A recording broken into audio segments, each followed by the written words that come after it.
The scorching summer of 1986 in Mexico. It was a year in which Portuguese football brought to the world a generation of talent, but also the dramatic dark side of the Saltillo Incident, the most famous strike in World Cup history. In the summer of 1986, the Portuguese national team thrilled fans by returning to the world stage after a two-decade absence, writing an emotional journey in Mexico. With a generation of players considered true artists and a fiery attacking style, they began the tournament with an improbable victory against the mighty England. But behind those fleeting moments of glory lay the unique fates of the 22 players. Nearly 40 years have passed, and time has etched different marks on their lives. Some have continued to conquer new heights on the coaching bench, some have chosen a quieter path to contemplate life, and others have had to end their journey with immeasurable sorrow. Let's look back at the tumultuous journey of the players who formed the soul of Portugal that year.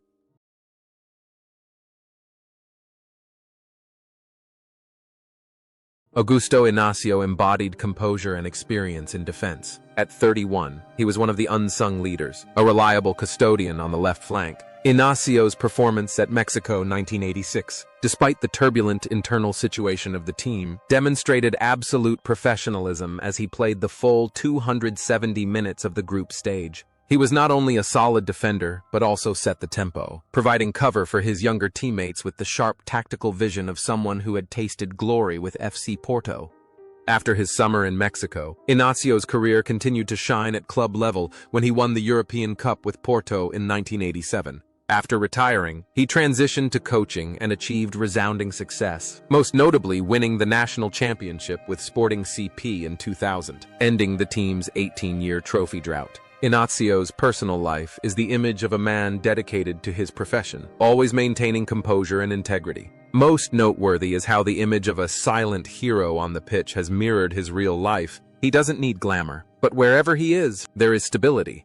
Today, at 70 years old, Augusto Inácio enjoys a peaceful life, occasionally appearing as a football expert, still retaining the same love and passion for the sport as in his early days.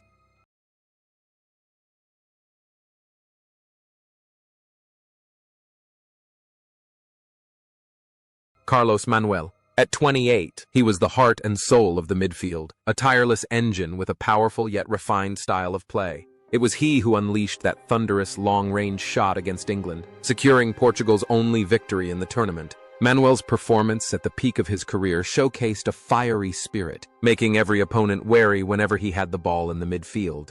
His journey after Mexico led him to new challenges in Switzerland before returning home. Carlos Manuel is always remembered for his straightforward, sometimes hot-tempered but always proud personality. After retiring from playing, he also embarked on a coaching career and left many marks at mid-level clubs. His personal life is quite private. He chooses to balance his past glory with the present by participating in community activities and youth training. What is thought-provoking is the strange contrast. On the field, he was a fierce warrior. But off the field, Carlos Manuel was an introverted person who was always concerned about the development of Portuguese football. Today, at the age of 66, he is spending time with his family and enjoying the simple pleasures of rural life, leaving behind a legacy of a goal that will always be remembered as one of the most glorious moments in Portuguese football history.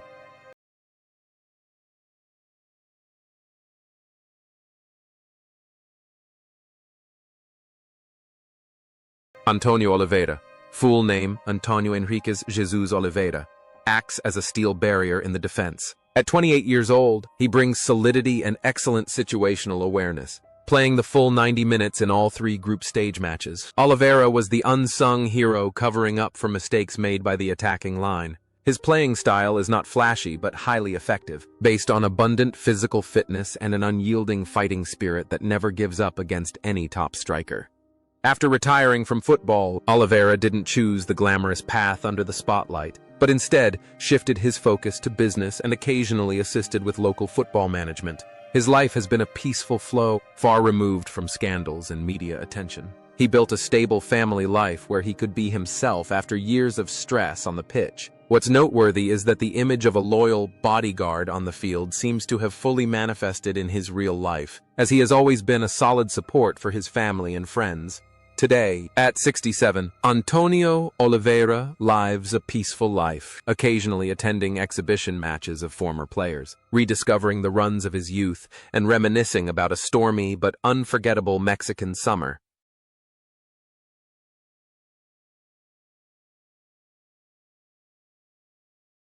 Jaime Pacheco at Mexico 1986 embodied the fierce determination and steely resolve of a midfielder. At the age of 27, he was the one quietly doing the cleanup work so that his more flamboyant teammates could shine. With 270 minutes of courageous play, Pacheco wasn't afraid of any tackle, even willing to take a card to protect his team's lead. His performance showed incredible tenacity, a true warrior in this Portuguese artists' squad. Pacheco's career later reached its peak when he became a renowned coach, writing a fairy tale story for Boavista by leading the team to their only national championship title in history in 2001. His life has been a long journey of effort and relentlessly challenging limits. On the coaching bench, he maintained his strong, sometimes rebellious personality, which became his trademark.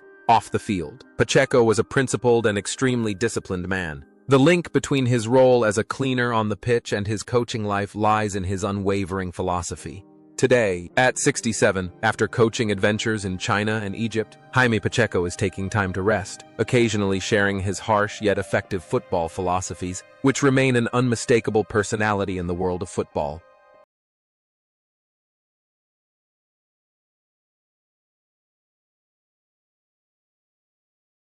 Frederico Rosa, at the 1986 World Cup, was one of the most elegant central defenders Portugal had ever produced. At the age of 29, with his calm demeanor, excellent judgment, and artistic tackles, he played all 3 matches in Mexico. Rosa was not just a simple defender, he played with grace, always knowing how to initiate attacks from his own half with accurate long passes. Fans of that era will always remember him as a player who always played with intelligence and integrity.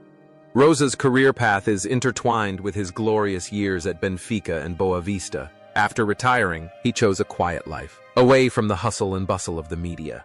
He devoted much of his time to his family and community activities in his hometown. Frederico is a sensitive soul, always valuing morality and humanity. Most noteworthy is the connection between his role as a silent hero on the field and his humble personality off the field. He lived an exemplary life, always earning the respect of his colleagues and younger players. However, that benevolent journey came to an abrupt end. On February 17, 2019, Frederico Rosa passed away at the age of 61 after a long battle with a serious illness. His passing left a huge void in the hearts of Portuguese football fans. His legacy is not only the beautiful plays on the Mexican pitches, but also a story of the character of an artist who lived and burned with kindness.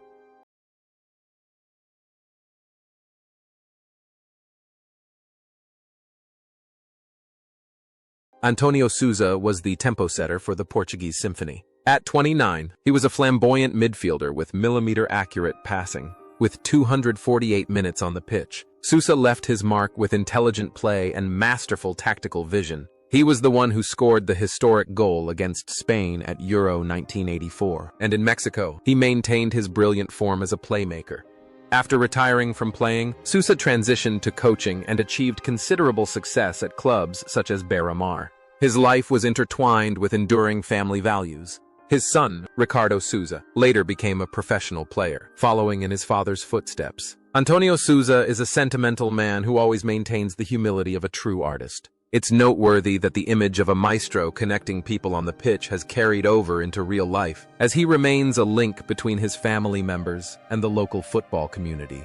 Today, at 68, he lives a peaceful life, occasionally attending football events to support his son and younger players, still retaining the demeanor of the gentleman he once was.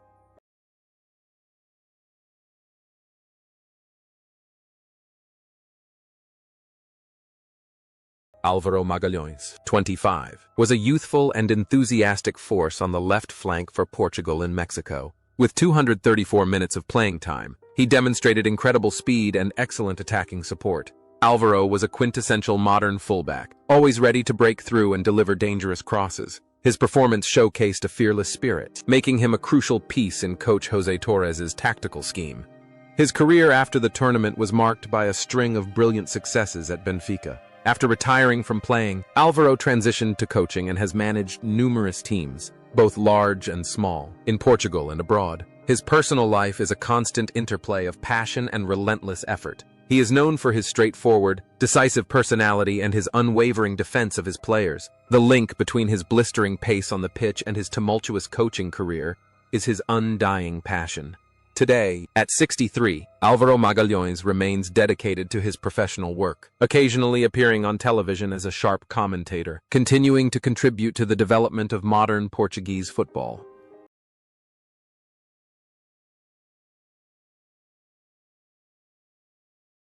Fernando Gomes is the brightest star in the attack, a world-class center-forward nicknamed Bibota, two-time Golden Boot winner. At 29, he is a terror to every defense with his keen goal-scoring instinct and diverse finishing ability.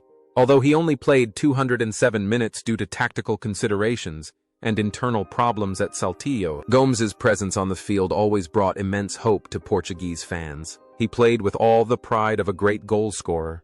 Gomes's career path was a series of unprecedented records at FC Porto. After retiring, he continued his association with the club in management and as a global ambassador.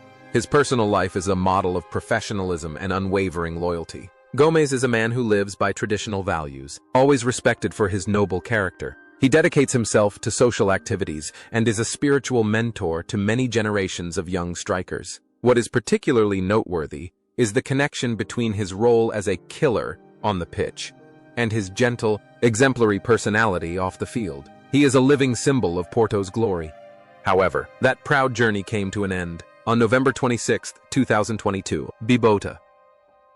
Fernando Gomes passed away at the age of 66 after a long battle with pancreatic cancer. His death brought tears to the eyes of the entire nation of Portugal. His legacy is not just hundreds of goals or prestigious titles, but also a story of extraordinary effort and unwavering loyalty to the blue and white jersey.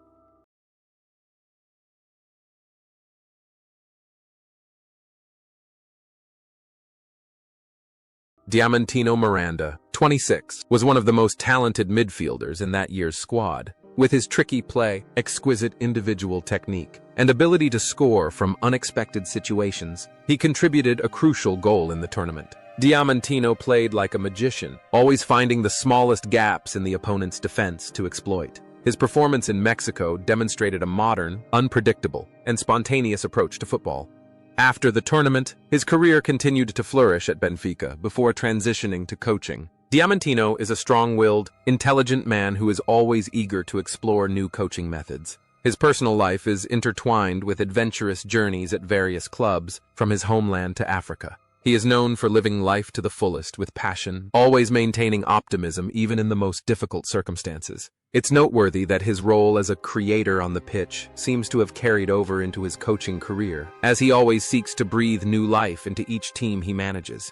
Today, at 65, Diamantino Miranda lives an active life, occasionally participating in football commentary and still maintaining his keen insight into the beautiful game. Vítor Damas was a towering figure in Portugal's goal that year. At 38, he was the oldest player on the team but still possessed exceptional reflexes and an incredibly elegant playing style. With 180 minutes in goal after Manuel Bento's injury, Damas demonstrated his timeless class. He not only saved shots with his hands, but also with the intellect and experience of a legendary goalkeeper. Damas's career was a love song for Sporting CP, where he is considered the greatest goalkeeper in the club's history. After retiring, he transitioned to coaching goalkeepers and always inspired younger generations. Damas's personal life was a model of elegance and nobility. He always treated everyone with respect and humility. It's noteworthy that the role of a protector on the pitch seemed to permeate his life, as he was always a source of emotional support for his family and the club. He lived a life fully dedicated to football until his final years. However, that glorious journey came to an end sooner than expected. On September 13, 2003, Vítor Damas passed away at the age of 55 after a serious illness. His death was an irreplaceable loss for Portuguese football. The legacy he left behind is that of an artistic goalkeeper, who redefined the goalkeeping position with his elegance and extraordinary courage.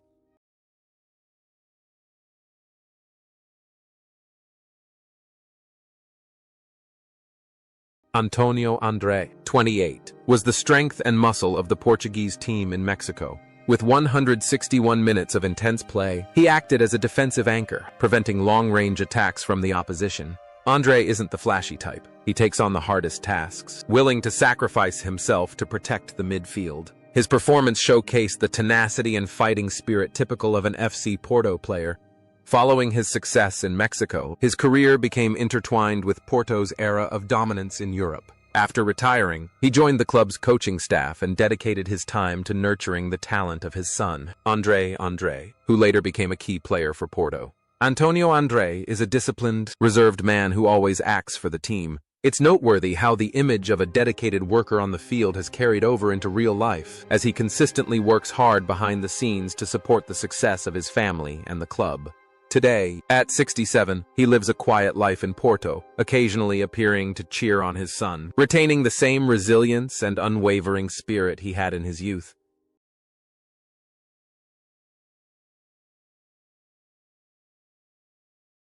Paulo Futre was the most exciting name in the world at the age of 20. Despite playing only 153 minutes, every time he stepped onto the field, he set the stands ablaze with his incredible speed and magical dribbling on the wing. Futre represented the new golden generation of Portuguese football, a precocious talent with astonishing confidence against renowned senior opponents. Futre's career subsequently reached its peak at Atletico Madrid, where he became one of the club's greatest legends, and finished second in the 1987 Ballon d'Or race. His life was a series of inspiring events, but also marked by ups and downs due to injuries. Futre possessed an extremely charismatic, cheerful personality and always lived life to the fullest. After retiring, he became a media professional and a highly influential figure in the world of football. Most notably, his role as a game-changer on the pitch seemed to have become ingrained in his life, as he always knew how to shine and create a buzz in whatever field he participated in. Today, at 59, Paulo Futre remains an icon of energy and passion, inspiring younger generations of players with his ambition to reach the highest peaks.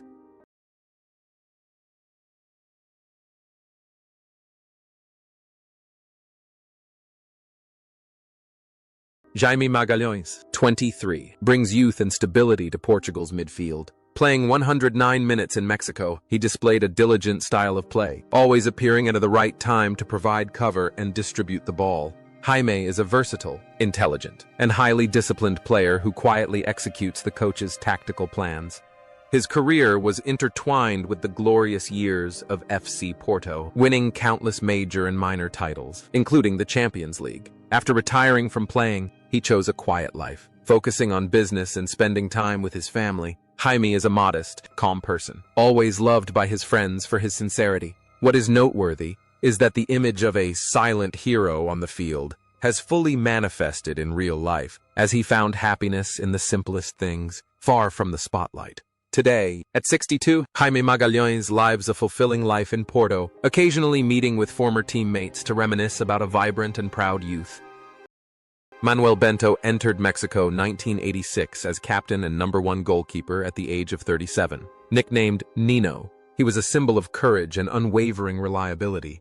In the opening match against England, Bento made incredible saves, proving why he is considered one of the greatest goalkeepers in Portuguese football history. However, a serious injury sustained in training shortly after that match ended his World Cup journey prematurely.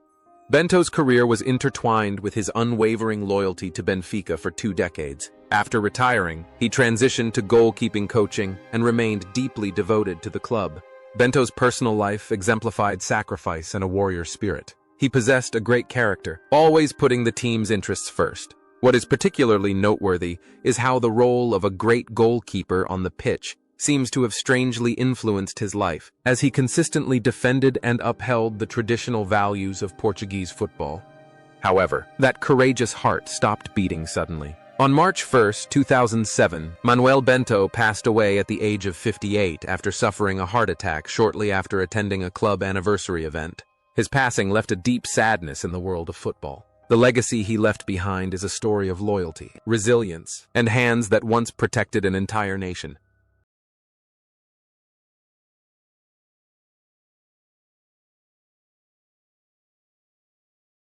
Rui Aguas, 26 years old, participated in Mexico 1986 with expectations of a sharp striker. Despite only having a brief 36 minutes on the field due to fierce competition from Fernando Gomez, Rui Aguas still managed to prove himself a top-class goal scorer with intelligent positioning. He inherited footballing blood from his legendary father, José Aguas, and played with a distinctive finesse.